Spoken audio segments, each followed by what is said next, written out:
രാഹുൽ ഗാന്ധി വയനാട്ടിൽ തോൽക്കുമെന്ന് പ്രധാനമന്ത്രി നരേന്ദ്രമോദി. വോട്ടെടുപ്പ് കഴിഞ്ഞാൽ കോൺഗ്രസിന്റെ രാജകുമാരന് വയനാട് വിടേണ്ടി വരുമെന്നും മോദിയുടെ പരിഹാസം. മഹാരാഷ്ട്രയിൽ നടന്ന ബി.ജെ.പി റാലിക്കിടെയാണ് പ്രധാനമന്ത്രിയുടെ പരാമർശം.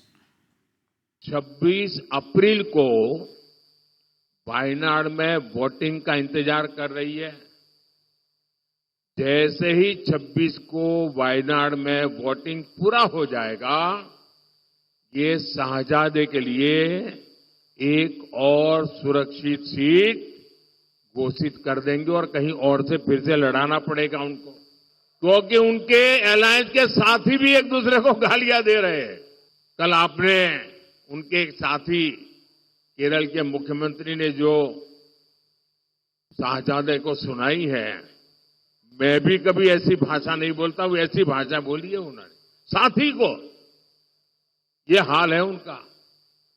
अब जैसे इन्होंने अमेठी से भागना पड़ा, अमेठी छोड़ा, अब मान के चलिए वो वायनाड भी छोड़ेंगे। വിശദാംശങ്ങളുമായി മുംബൈയിൽ നിന്ന് ശ്രീനാഥ് ചന്ദ്രനാണ് ചേരുന്നത്. ശ്രീനാഥ്, മഹാരാഷ്ട്രയിൽ നടന്ന തെരഞ്ഞെടുപ്പ് റാലി, അതിൽ വയനാടിനെക്കുറിച്ചും കേരളത്തെക്കുറിച്ചും രാഹുൽ ഗാന്ധിയെക്കുറിച്ചും ഒക്കെയുള്ള പരാമർശം വിമർശന രൂപത്തിൽ പ്രധാനമന്ത്രി ഉന്നയിക്കുമ്പോൾ എന്താണ് ലക്ഷ്യമിടുന്നത്?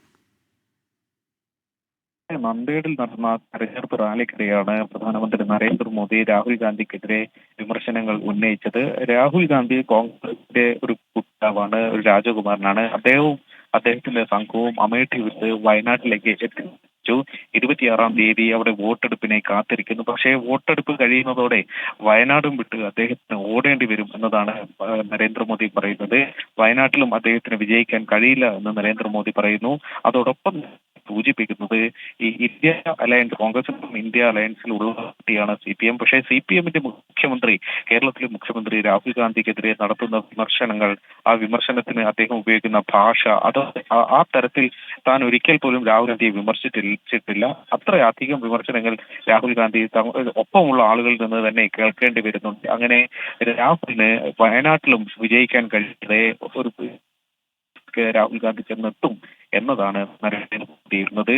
അശോക് ചവാൻ, മുതിർന്ന മുംബൈയിൽ നിന്ന് വിശദാംശങ്ങൾ നൽകിയത് ശ്രീനാഥ് ചന്ദ്രനാണ്.